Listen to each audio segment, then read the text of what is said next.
In October 1847, in the remote highlands of Aberdeenshire, Scotland, workers renovating the abandoned St. Odran's Monastery made a discovery that would shake the foundations of Victorian society's understanding of religious devotion and human depravity. Behind what appeared to be a hastily constructed stone wall in the monastery's sub-crypt, they found a sealed chamber containing the remains of Brother Aldrich Blackwood and evidence of 13 ritualistic deaths spanning from 1823 to 1831. The chamber walls were covered in symbols drawn in what forensic examination would later confirm to be human blood mixed with crushed bone powder, a medium Brother Aldrich had perfected during his 8 years of self-imposed entombment. The discovery came exactly 16 years after the monastery's sudden closure, when church records were sealed under direct order from Bishop Magnus Thornbury with the cryptic notation, "Let none disturb what God has chosen to hide." Those records, buried in the Vatican's secret archives for nearly 2 centuries, revealed that Brother Aldrich had voluntarily sealed himself inside the chamber on November 2, 1831, All Souls' Day, along with provisions he calculated would sustain him for precisely 40 days. But the forensic evidence suggested he had lived far longer than that, surviving in ways that defied both medical understanding and human decency. Among the artifacts found were 37 leather-bound journals, each filled with increasingly erratic Latin text describing what Brother Aldrich called his sacred communion with the eternal dark. The journals documented his systematic luring of travelers, vagrants, and even fellow monks into his underground sanctuary through a series of hidden passages that connected to natural caves beneath the monastery. He had convinced each victim they were participating in a holy ritual of transcendence, administering a paralytic derived from local fungi before performing what he termed the opening of vessels, a process too disturbing for even the Victorian coroner to fully describe in his official report. What makes this discovery particularly chilling is that Brother Aldrich had been venerated as a saint by the local population for over a decade after his supposed death. Pilgrims had traveled from across Scotland to pray at the sealed wall behind which he was entombed, believing him to be a holy martyr who had sacrificed himself in divine meditation. The bishop's office had actively promoted this narrative, selling blessed stones from the monastery and water from its well as sacred relics. It raises the disturbing question: how many in the church hierarchy knew the true nature of what lay behind that wall, and why did they work so hard to ensure it remained hidden? Before we continue with Brother Aldrich's descent into darkness and the horrifying truth about St. Odran's Monastery, if this story intrigues you, please take a moment to subscribe to the channel and hit that notification bell. We're about to delve into one of history's most disturbing cases of religious corruption, one that the church tried desperately to keep buried for almost 200 years. I'm curious to know where our community of true mystery seekers is joining us from today. Tell us in the comments what state or city you're from, and whether you've heard any local legends about abandoned monasteries or sealed chambers in your area. You'd be surprised how many similar cases exist, hidden in plain sight across the world. Only the bravest viewers stay with us through these investigations into humanity's darkest chapters. What you're about to learn challenges everything we think we know about religious sanctity and the trust we place in those who claim to serve a higher power. The evidence I'm about to share with you comes from documents that were nearly destroyed 3 times, once by the church, once by the British government, and once by the families of the victims who couldn't bear the shame of what had happened to their loved ones. So steel yourself, dear viewers, as we pull back the veil on St. Odran's bloodiest secret. The Scotland of the 1820s was a nation caught between the old world and the new. The Industrial Revolution was transforming the lowlands with factories and railways, but the highlands remained largely untouched, clinging to ancient traditions and isolated communities where the church still held absolute moral authority. Aberdeenshire, with its population of barely 180,000 souls scattered across moors and glens, was particularly remote. The nearest significant town to St. Odran's Monastery was Ballater, a full day's ride through treacherous mountain passes that were often impassable during the harsh winter months. St. Odran's itself had stood since 1341, originally founded by Benedictine monks fleeing the Black Death in mainland Europe. By the 1820s, it housed only 12 monks, down from its peak of 60 in the 15th century. The monastery controlled approximately 3,000 acres of land, including forests, streams, and the small hamlet of Glen Dorcha, literally Dark Glen, whose 43 residents provided labor and tithes in exchange for spiritual guidance and protection. The monastery's income came primarily from wool production, timber rights, and the surprisingly lucrative trade in blessed spring water from St. Odran's well, which was believed to cure consumption and melancholia. The prior of St. Odran's was Father Benedict Ashford, a 70-year-old theologian from Oxford who had taken the position in 1818 as a form of semi-retirement. Described in contemporary accounts as learned but detached, Father Benedict spent most of his time translating ancient Celtic manuscripts and rarely involved himself in the monastery's daily operations. This created a power vacuum that Brother Aldrich, who arrived in 1821, was perfectly positioned to fill. Brother Aldrich Blackwood came to St. Odran's with impeccable credentials. Born in 1785 to a respectable merchant family in Edinburgh, he had studied at the University of St. Andrews before taking holy orders at age 22. His previous posting at Melrose Abbey had ended with glowing recommendations from Abbot Francis Moorcock, who praised Aldrich's exceptional devotion to contemplative prayer and mastery of ancient liturgical texts. What the abbot failed to mention, or perhaps didn't know, was that Brother Aldrich had spent his final year at Melrose in increasing isolation, claiming to receive visions that required him to fast for weeks and engage in what he called mortification of the corrupted flesh. The economic structure of the region made St. Odran's both powerful and vulnerable. The monastery served as a bank, court, and hospital for the surrounding communities. Disputes were settled by the prior, loans were extended against future harvests, and the monastery's herbarium provided the only medical care available for 50 miles in any direction. This concentration of authority meant that the monks were above suspicion. Who would dare question men who held your mortgage, your soul's salvation, and your body's health in their hands? The isolation was compounded by the weather patterns of the highlands. From November through March, heavy snows could cut off the monastery for weeks at a time.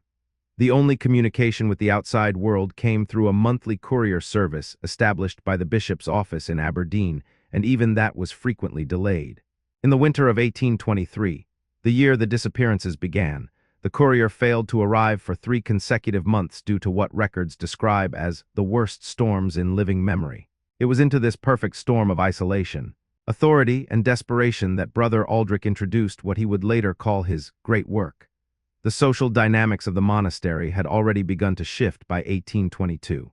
The younger monks, particularly Brother Thomas Crane and Brother Michael Dorsey, had fallen under Aldrich's influence, drawn to his intense charisma and claims of achieving mystical union with the divine through extreme ascetic practices.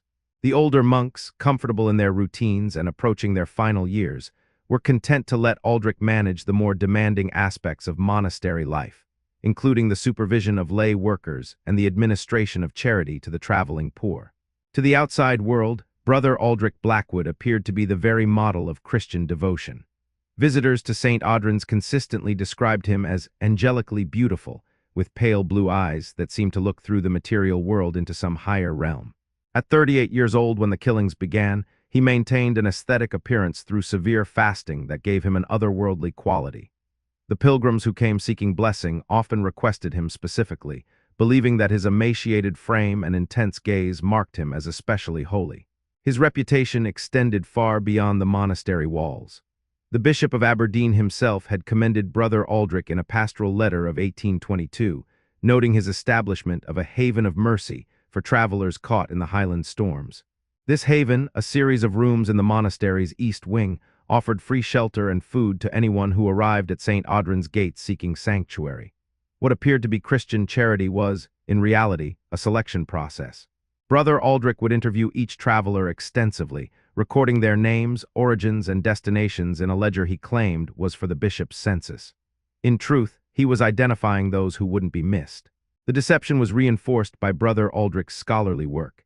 He had gained recognition throughout Scottish theological circles for his translation of the Liber Mysteriorum Sancti Odrani, a supposedly lost text from the monastery's founder describing visions of heaven and hell.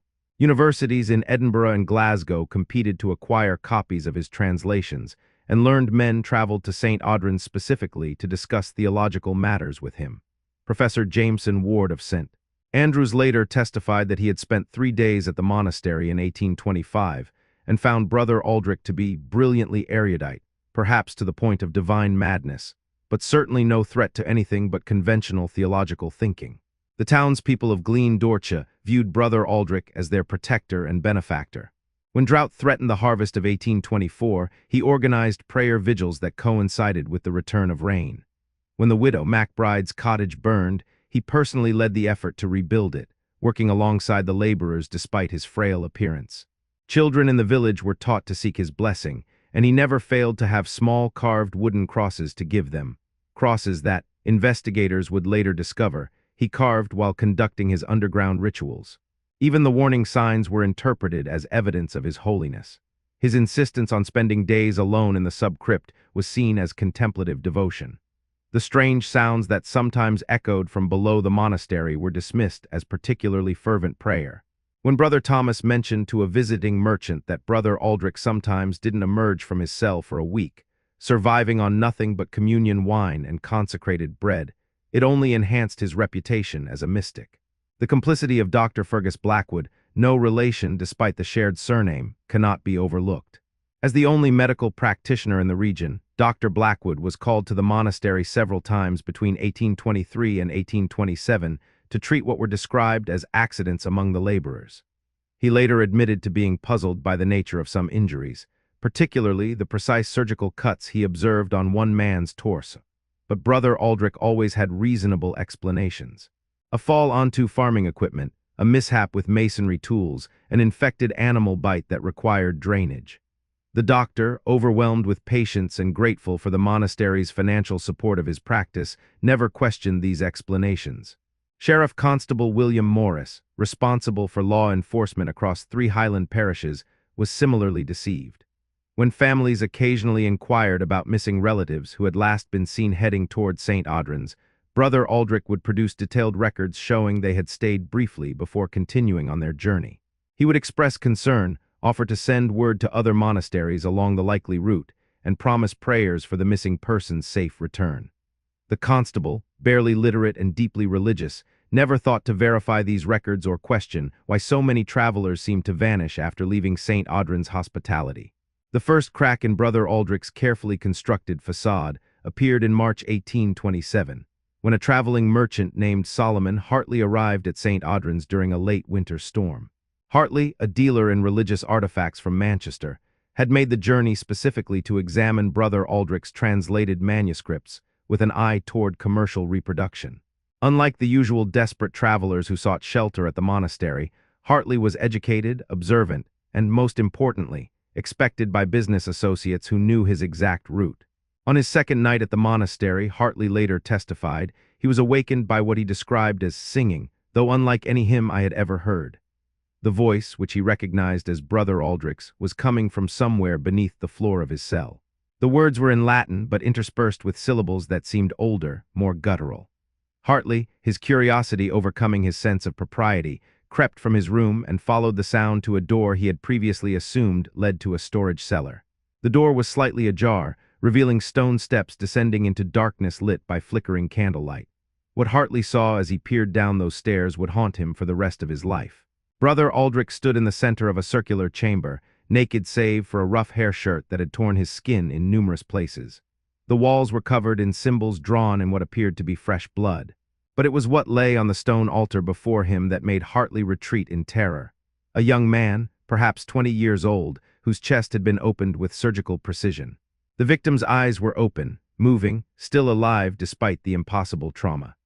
Brother Aldrich was removing something from the chest cavity with ceremonial silver tools, placing organs in specific arrangements around the body while chanting in that terrible hybrid language. Hartley fled the monastery before dawn, leaving his belongings behind. When he reached Edinburgh 5 days later and reported what he had seen to church authorities, he was met with disbelief and accusations of madness. Bishop Thornbury himself interviewed Hartley, then declared the merchant's testimony, the fevered imaginings of a man overcome by the Highland cold and isolation. A letter was sent to St. Odran inquiring about Hartley's stay, and Brother Aldrich responded with concern about the merchant's sudden departure after displaying signs of delirium brought on by spoiled wine. The matter was officially closed. The second incident occurred 4 months later in July 1827.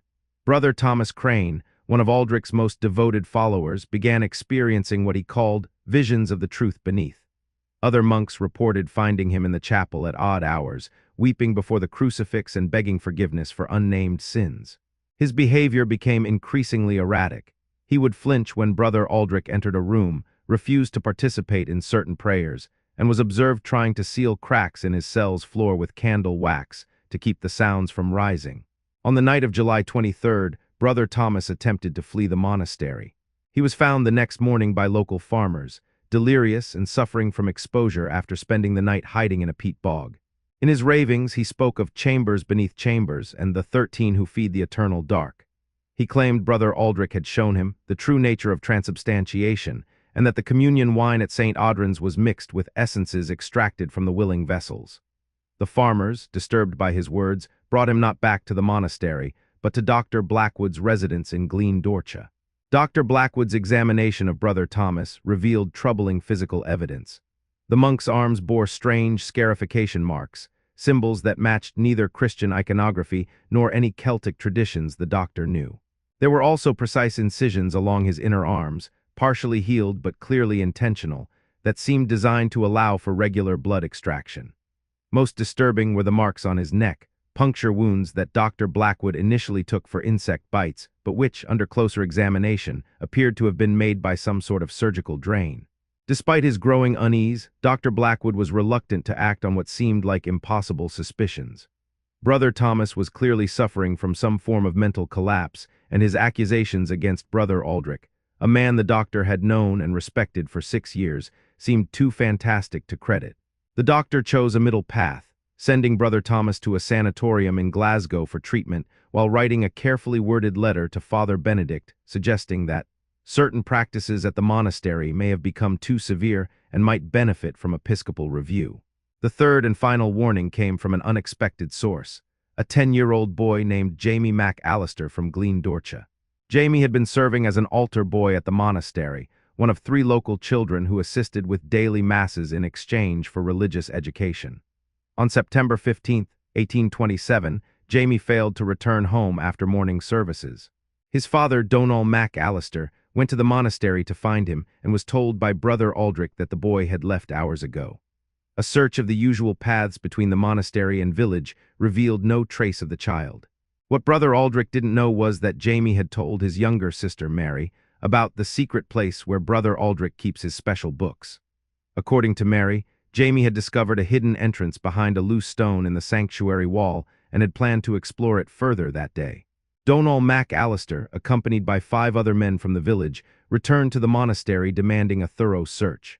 Father Benedict, finally stirred from his scholarly detachment by the direct threat to the monastery's reputation, agreed.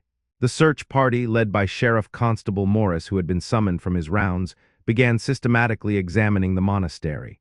Brother Aldrich appeared helpful, even eager to assist, until they reached the sanctuary. There his demeanor changed dramatically. He insisted the sanctuary was sacred ground that couldn't be disturbed, invoking obscure canonical law and threatening excommunication for any who violated the holy space.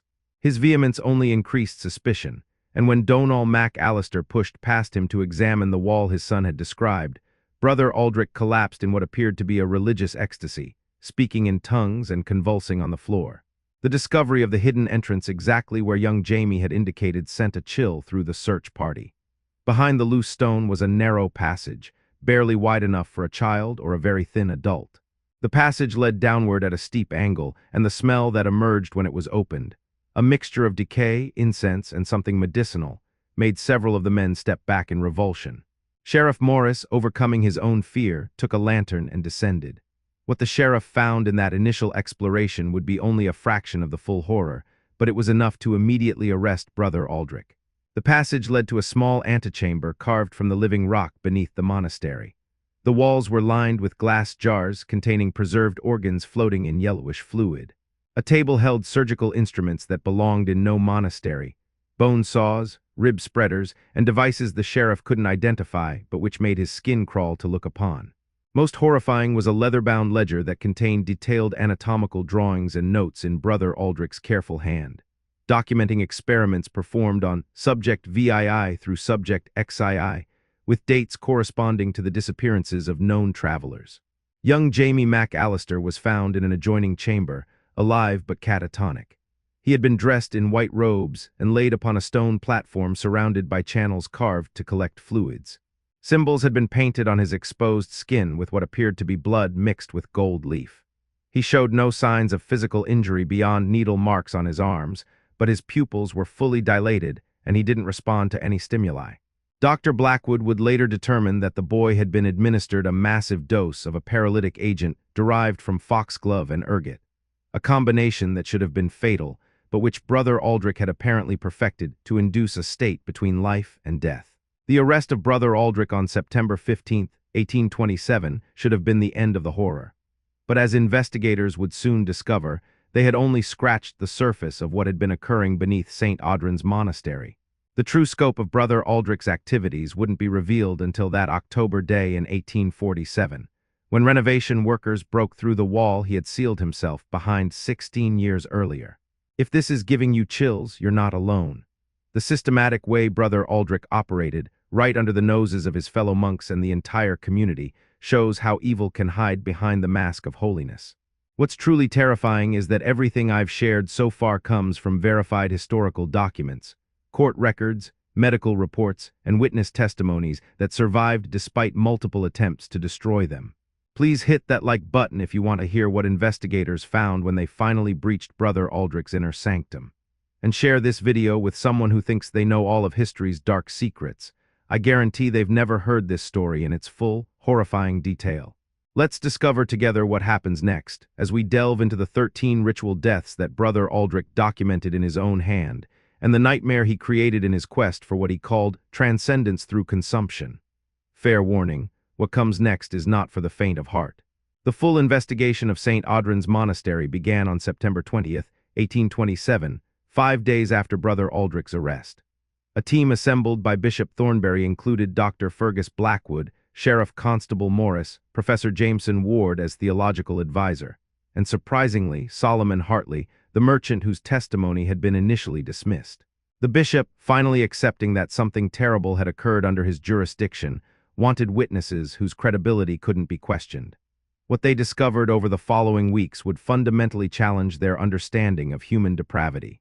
The entrance young Jamie had discovered led to what Brother Aldrich's journals called the Outer Sanctum, a series of 3 chambers carved from bedrock that appeared to predate the monastery itself.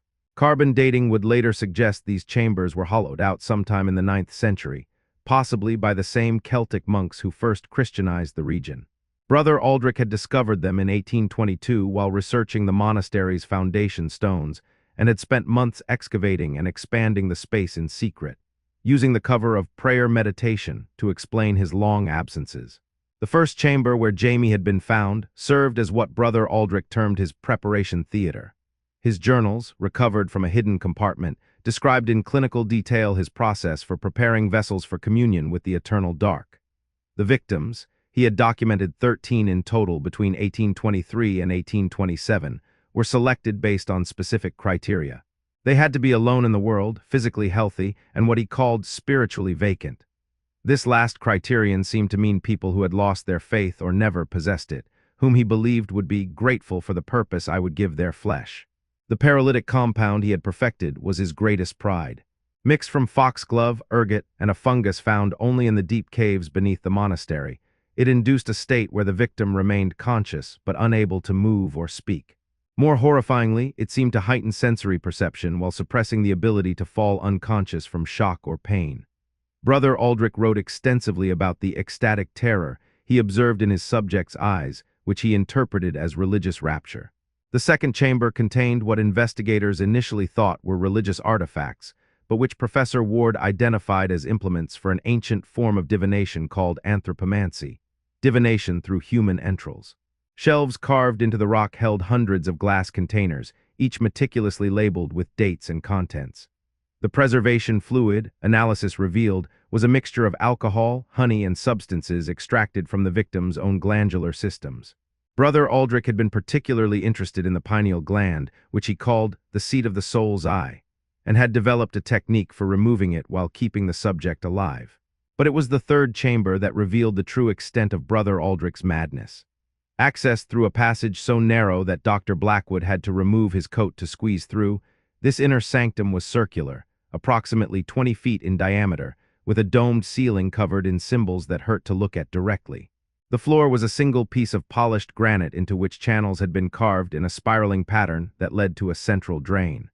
The walls contained 13 niches, each holding a complete human skeleton positioned in poses of prayer or supplication. These were Brother Aldrich's successful transcendents, as he called them. Each skeleton showed signs of the same precise surgical modifications. The ribcage had been opened and spread, specific vertebrae had been removed, and the skull had been trepanned in multiple locations.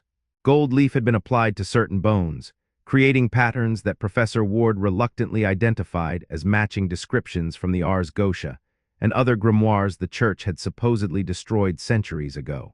Most disturbing was that the positioning of the bones suggested the victims had been alive when placed in the niches and had been fed and cared for during a prolonged dying process that Brother Aldrich estimated at 40 days, the same length as Christ's temptation in the wilderness. The journals revealed that Brother Aldrich believed he was creating what he called living saints, beings who existed in a state between life and death and could serve as conduits to what he alternatively referred to as the true God, the eternal dark, or the hunger that waits.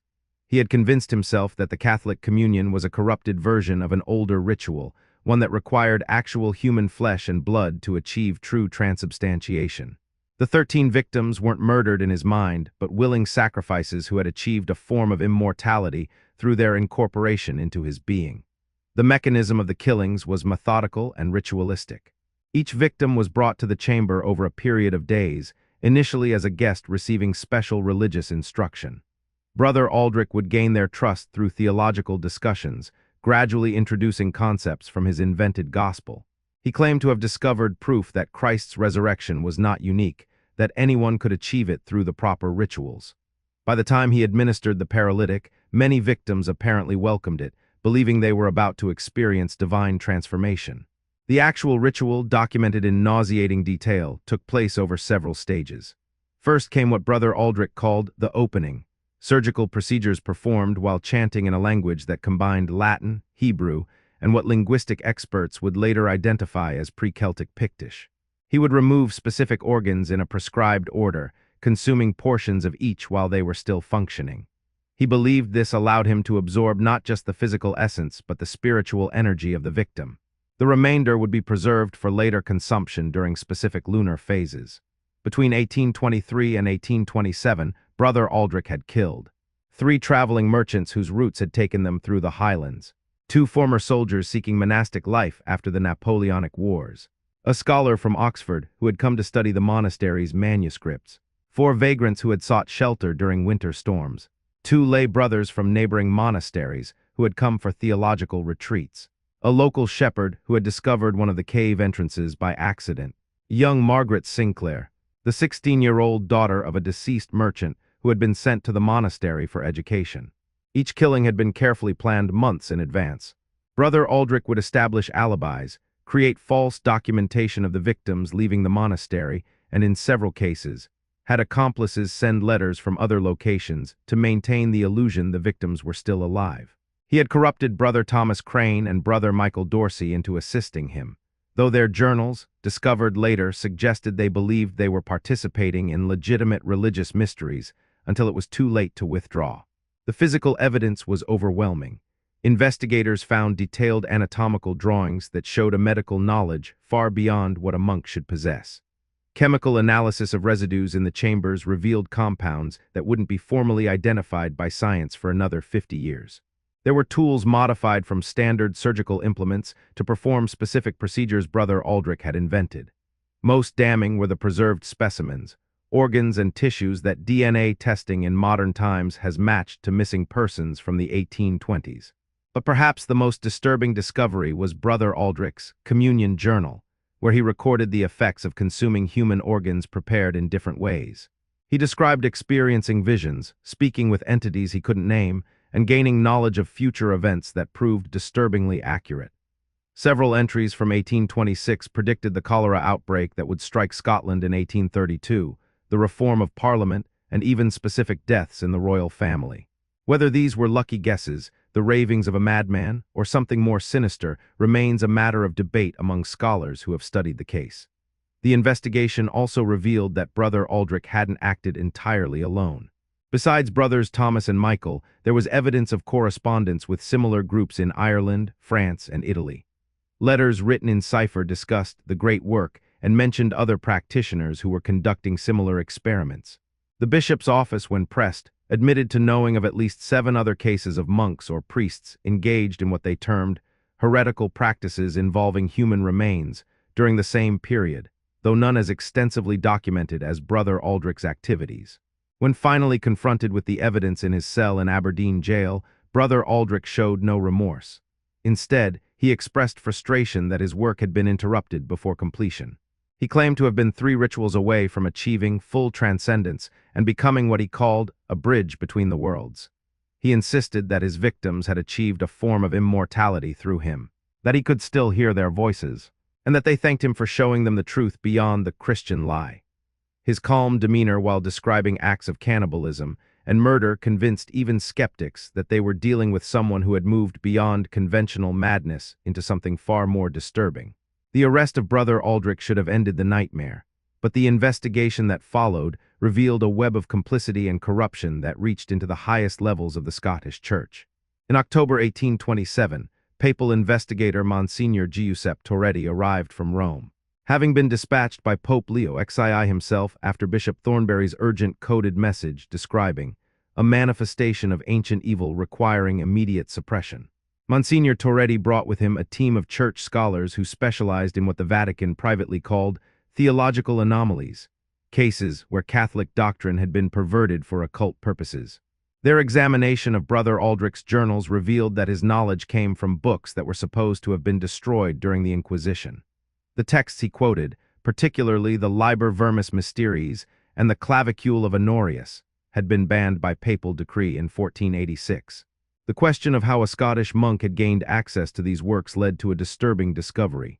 Father Benedict Ashford, the elderly prior of St. Odran's, had not been the detached, innocent scholar he appeared. Under interrogation, the methods of which were never formally documented, he admitted to maintaining a secret library of forbidden texts in a chamber beneath his personal quarters.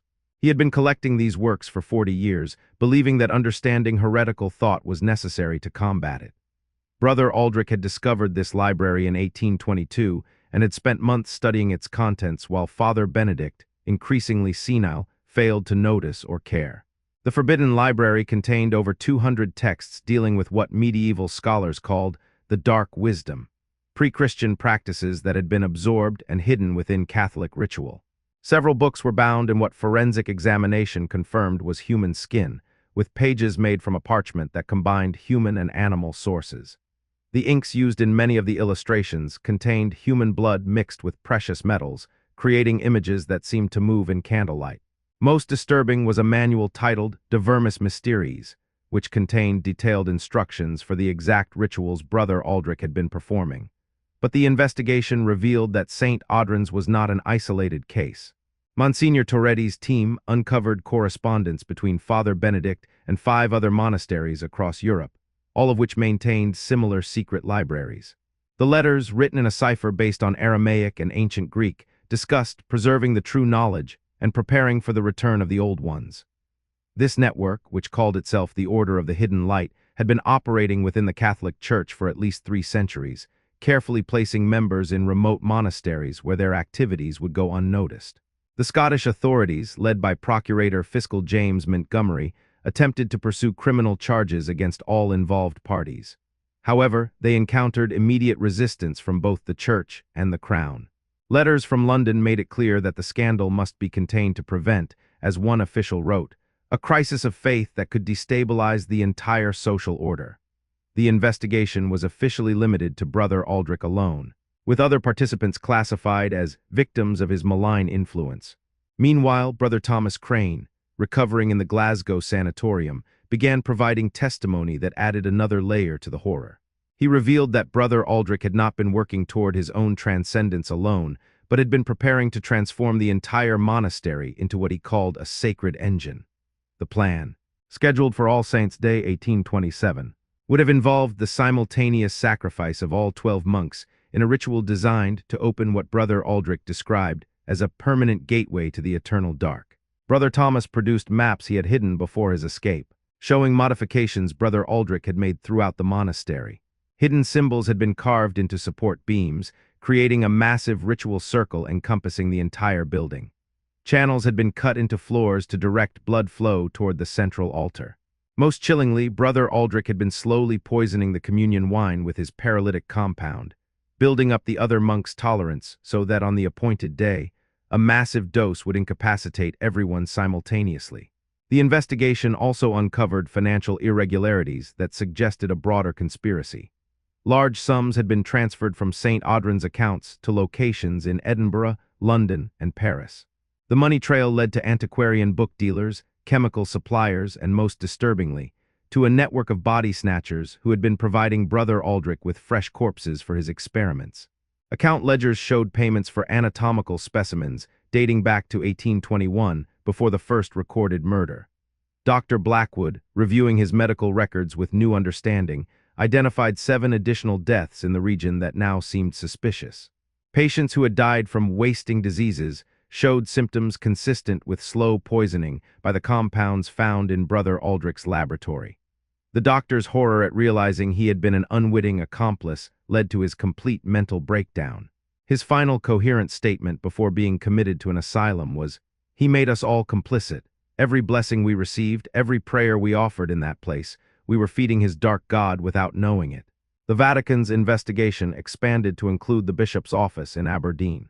It was discovered that Bishop Thornbury had received reports about strange activities at St. Odran's as early as 1824, but had dismissed them as Protestant propaganda designed to discredit the Catholic faith in Scotland. More damningly, he had continued to promote Brother Aldrich's theological writings even after Solomon Hartley's warning, seeing them as valuable weapons in the Church's intellectual battle against Reformed theology. Just when we thought we'd seen the depths of this horror, the investigation reveals an entire network of corruption reaching into the highest levels of religious authority. The idea that Brother Aldrich was part of something larger, something that had been operating within the Church for centuries, makes you wonder. How many other St. Odrans are out there, hidden in remote locations, their secrets still buried? If this story is keeping you on the edge of your seat, please share it with someone who needs to know that truth is often stranger and more terrifying than fiction. Every share helps us bring these suppressed histories to light before they're lost forever. We're building a community of truth seekers here, our true crime family who aren't afraid to look into the darkness of history. You're the brave ones who understand that knowing about evil is the first step to preventing it from happening again. What comes next is the attempted cover-up, the trial that never was, and the shocking fate of Brother Aldrich himself. Because here's the thing, he never made it to formal trial. What happened to him in his cell in Aberdeen jail is perhaps the most disturbing part of this entire case, and it's why the Church worked so hard to bury this story for almost 2 centuries. The legal proceedings against Brother Aldrich Blackwood began on November 1, 1827, in Aberdeen's High Court of Justiciary. Lord Justice Clerk David Boyle presided over what should have been Scotland's trial of the century. The Crown had prepared 43 charges including 13 counts of murder, numerous counts of desecration of human remains, theft, fraud, and the archaic but still prosecutable crime of Congress with diabolic forces. The evidence was overwhelming, the witnesses credible, and public sentiment demanded justice. Yet within 3 days, the entire process would collapse in a manner that suggested forces beyond conventional law were at work. The first sign of irregularity came when Brother Aldrich was brought into court. Despite 2 months in Aberdeen's supposedly secure jail, he appeared healthier than when arrested. His previously emaciated frame had filled out, his eyes were bright and alert, and he moved with an energy that disturbed observers. Guards reported that he had refused all food except communion bread and wine, which by law had to be provided to him as a member of the clergy. How he had gained weight on such a diet was inexplicable, until a jailer named Thomas Morrison confessed that Brother Aldrich had been conducting private masses in his cell with wine and bread supplied by an unknown benefactor within the Church. Brother Aldrich chose to represent himself, rejecting the advocate appointed by the court. His opening statement, delivered in perfect Latin before being ordered to use English, lasted 3 hours and was later described by court reporter William Stenhouse as the most erudite and terrifying discourse on the nature of existence ever heard in a Scottish court. He argued that British law had no jurisdiction over acts committed in service to authorities predating Christianity itself. He claimed that his victims had achieved immortality through their sacrifice, and would testify on his behalf if the court would simply wait until the next new moon when the barriers would be thinnest. On the second day of proceedings, November 2nd, All Souls' Day, significantly, 3 witnesses for the prosecution failed to appear. Solomon Hartley was found in his Edinburgh hotel room in a catatonic state, his eyes fixed open but completely unresponsive. Brother Thomas Crane had escaped from the Glasgow sanatorium during the night, leaving behind walls covered in the same symbols found in Brother Aldrich's ritual chamber, drawn in his own blood. Dr. Fergus Blackwood had suffered what appeared to be a stroke, but which left him capable only of repeating the phrase, "He sees through their eyes now," over and over. The trial continued with remaining witnesses, but their testimony became increasingly unreliable. Sheriff Constable Morris, previously steadfast in his account, began contradicting himself, claiming to see Brother Aldrich in 2 places at once during the events he was describing. 2 of the laborers who had helped search the monastery refused to speak at all, sitting in terrified silence despite threats of contempt charges. Most disturbingly, young Jamie McAllister, who had been recovering well, began speaking in Latin, a language he had never learned, describing visions of the place where Brother Aldrich waits for us all. On the morning of November 3rd, Brother Aldrich was found in his cell in a state that defied medical explanation. He had somehow sealed himself inside a circle drawn with his own blood mixed with communion wine. His body was contorted into an impossible position, his spine bent backward so severely that his head touched his heels, his arms twisted behind him in ways that should have shattered bones. Yet he was alive, conscious, and speaking continuously in what linguists later identified as a mixture of 13 different languages, some of which hadn't been spoken for 1,000 years. The jail's physician, Dr. Robert Cromwell, documented what happened next in a report that was immediately classified by both church and crown authorities. According to Dr. Cromwell, Brother Aldrich's body began to change. His skin became translucent, revealing organs that moved independently of normal biological function. His heart was observed beating in reverse, pulling blood backward through his veins. Most impossibly, witnesses swore they could see other faces appearing beneath his skin, 13 distinct visages that corresponded to his victims, their mouths moving in silent screams. At exactly noon, Brother Aldrich spoke his last coherent words. "The work is complete. I am become the gate." His body then underwent what Dr. Cromwell described as spontaneous dissolution, not decay, but a transformation into a black, viscous substance that defied all attempts at chemical analysis. This substance moved with apparent purpose, forming symbols on the cell floor before evaporating, leaving behind only a stain that couldn't be removed despite multiple attempts. The stain remained visible until the jail was demolished in 1923, and workers reported that the area around it was always cold, regardless of the season. The legal proceedings collapsed immediately. Lord Justice Clerk Boyle declared that, in the absence of a defendant, and given the extraordinary circumstances that no rational legal framework can address, this trial is hereby terminated. The Crown's attempt to continue prosecution of Father Benedict and the other conspirators was blocked by direct intervention from both the Archbishop of Canterbury and, supposedly, Queen Victoria herself, though no official records of her involvement exist. Father Benedict Ashford was quietly removed from his position and sent to a contemplative monastery on the remote island of Inchcombe, where he died 3 months later under mysterious circumstances. His body was found in the monastery's library, surrounded by burned books and covered in the same symbols that had appeared in Brother Aldrich's chambers. The official cause of death was listed as sudden cardiac failure, though witnesses reported seeing strange lights above the island on the night he died. Brothers Thomas Crane and Michael Dorsey faced different fates. Brother Michael was found dead in his cell at Aberdeen Jail, having somehow strangled himself with his own hands, a physical impossibility that the coroner couldn't explain. Brother Thomas was never recaptured after his escape from the sanatorium. However, reports of a mad monk matching his description surfaced across Scotland for years afterward, always connected to disappearances and strange symbols found carved in remote locations. The last confirmed sighting was in 1835 near the village of Fortingall, where ancient yew trees were found carved with warnings in Latin. "He is not gone. He waits in the spaces between." The monastery itself was sealed by order of the bishop in December 1827, with all remaining monks relocated to other institutions across Scotland and Ireland. The official explanation was structural instability requiring extensive repairs. However, workmen hired to simply board up the windows and doors reported tools that refused to work, stones that bled when struck, and voices chanting from beneath the floors. After 3 workers fled and refused to return, the bishop settled for placing a permanent guard around the property and allowing nature to reclaim it. The families of Brother Aldrich's victims received no justice and little comfort. The church offered financial settlements in exchange for silence, and most accepted, having little choice given their economic circumstances. Margaret Sinclair's mother, Elizabeth, refused the money and spent the rest of her life trying to publicize what had happened to her daughter. She was repeatedly detained for disturbing the peace and eventually committed to an asylum where she died in 1834, still insisting that her daughter visited her in dreams, begging to be released from the darkness where he keeps us. The Vatican's response was swift and thorough. Monsignor Toretti's report, filed in the secret archives, recommended a complete purge of the Order of the Hidden Light. Over the next 5 years, 43 priests and monks across Europe were quietly removed from their positions.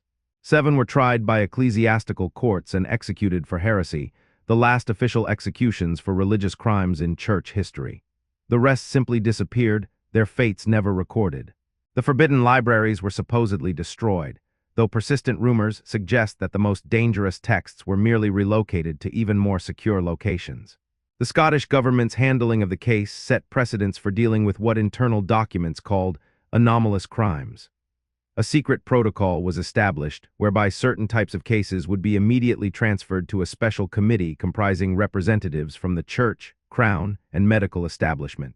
This committee, which allegedly still exists, has the authority to classify and suppress information deemed too dangerous for public knowledge. St. Odran's case was retroactively placed under this protocol, with all official records sealed for a minimum of 200 years. Local consequences were equally profound. The village of Glen Dorcha was gradually abandoned as residents reported increasing supernatural phenomena, animals born with deformities that matched Brother Aldrich's ritual symbols, wells that ran red during certain lunar phases, and children who spoke in unknown languages during their sleep. By 1840, the village was completely deserted. Modern maps don't show it, and the Scottish government has repeatedly denied requests to investigate the ruins. The corruption uncovered in the bishop's office led to a complete restructuring of the Catholic Church in Scotland. Bishop Thornbury was recalled to Rome for consultation and never returned. His replacement, Bishop Francis O'Brien, instituted strict new protocols for monastery oversight, including mandatory quarterly inspections and the prohibition of certain theological texts. However, these reforms came too late to restore public trust. Catholic congregation numbers in Scotland dropped by 30% between 1827 and 1830, a decline from which the Church never fully recovered. Perhaps most disturbing were the continued manifestations connected to the case. Every year on November 2nd, the anniversary of Brother Aldrich's transformation, strange incidents were reported at sites connected to the case. Guards at Aberdeen jail reported cell doors opening by themselves and the sound of Latin chanting. The ruins of St. Odran's glowed with an unnatural light visible for miles. Families of the victims experienced shared nightmares of their loved ones trapped in a dark place, reaching out for help that never came. The case of Brother Aldrich Blackwood and the horrors of St. Odran's Monastery reveals uncomfortable truths about the nature of institutional power and humanity's capacity for evil disguised as devotion. What makes this case particularly chilling is not merely the barbarism of the acts committed, but the systematic way in which religious authority was weaponized to facilitate and then conceal crimes that violated every principle of human decency and divine law. The broader implications extend far beyond a single corrupted monastery in the Scottish Highlands. Brother Aldrich's ability to operate for 4 years without detection speaks to a fundamental flaw in how we structure hierarchical organizations. When questioning authority becomes synonymous with heresy or disloyalty, we create perfect conditions for predators to flourish. The monks who noticed strange behaviors but remained silent, the doctor who explained away suspicious injuries, the sheriff who accepted implausible explanations, all were complicit through their unwillingness to challenge someone who claimed divine authority.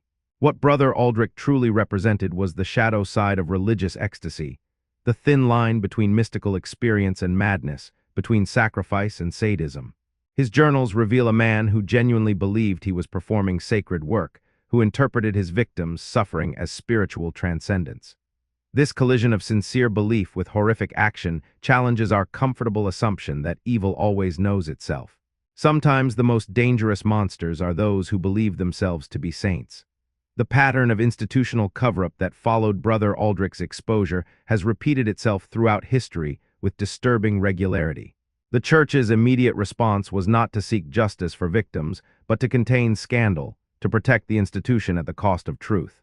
The fact that similar cases were occurring simultaneously across Europe, all connected through the Order of the Hidden Light, suggests that St. Odran's was not an aberration, but part of a recurring sickness within religious institutions. A sickness that thrives in isolation and feeds on unquestioned authority. Modern parallels, though we must treat them carefully, are impossible to ignore. In our current era, we've witnessed numerous scandals involving religious institutions covering up abuse, moving perpetrators rather than exposing them, prioritizing reputation over protection of the innocent. The tactics remain remarkably consistent. Internal investigations that find no wrongdoing, victims silenced through financial settlements or threats of spiritual consequences, records sealed or destroyed, and whistleblowers discredited or institutionalized. The suppression of the St. Odran's case for nearly 2 centuries wasn't merely about hiding a particularly gruesome series of murders. The authorities feared what this case revealed about the fragility of social order. If a respected monk could convince himself, and others, that cannibalism and human sacrifice were holy acts, what other horrors might be justified through religious interpretation? If the Church that claimed moral authority was harboring such evil, what did that mean for the entire structure of Victorian society?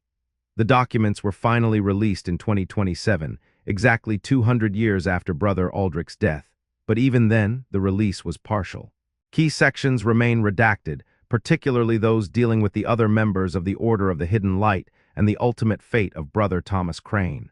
The official reason for continued suppression is ongoing investigation, though what could still be investigated after 2 centuries remains mysterious.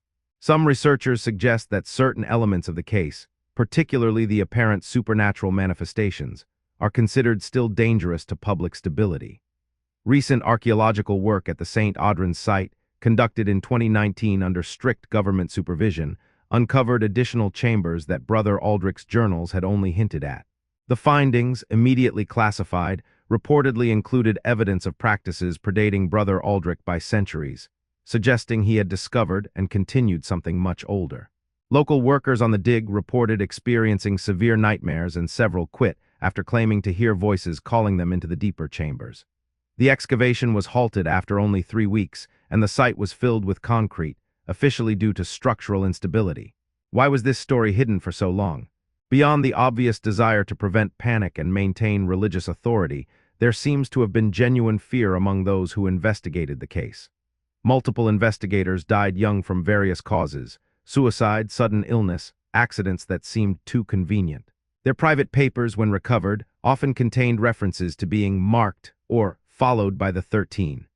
Whether this was shared delusion brought on by exposure to traumatic material or something more sinister remains an open question. The legacy of St. Odran's extends into modern occult practices as well. Despite efforts to destroy all copies of Brother Aldrich's journals, portions have surfaced on the dark web, selling for enormous sums to collectors of forbidden knowledge. Police forces across Europe have connected at least 12 modern cases to individuals attempting to recreate Brother Aldrich's rituals, though none have achieved the systematic horror of the original. The fact that his writings continue to inspire violence 2 centuries later speaks to their dangerous power. Perhaps most disturbing is that Brother Aldrich may have achieved exactly what he intended. His final words, "I am becoming the gate," suggest he believed he had transformed into something beyond human. The impossible nature of his death, the continued manifestations at sites connected to the case, and the persistent reports of his victims appearing in visions all point to something that transcends rational explanation. Whether this is mass hysteria, the power of suggestion, or evidence of forces beyond our understanding remains a question each person must answer for themselves. So I leave you with this thought-provoking question.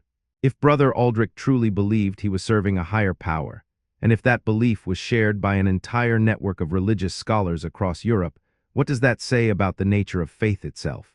Can absolute conviction transform evil into good in the mind of the believer?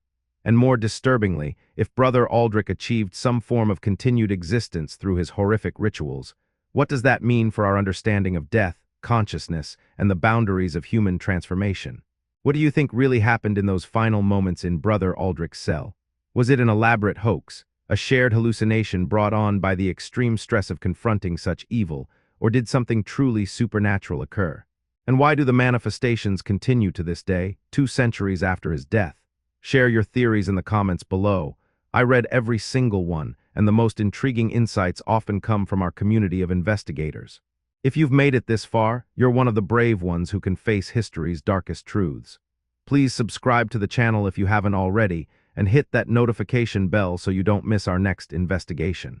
Next week, we're exploring the case of the Venetian mirror maker, whose reflections trapped the souls of everyone who looked into them. Another suppressed history that the authorities don't want you to know about. Thank you for joining me on this journey into the shadows of the past. Remember, those who forget history are doomed to repeat it, but those who suppress history are usually trying to hide something far worse. Until next time, stay curious, stay skeptical, and most importantly, stay safe. Because if Brother Aldrich's story teaches us anything, it's that monsters don't always hide in the dark. Sometimes they stand in the pulpit, wearing the mask of holiness, waiting for us to bow our heads and close our eyes. This has been your guide to the hidden histories they don't want you to know. Keep seeking the truth, no matter how dark it might be.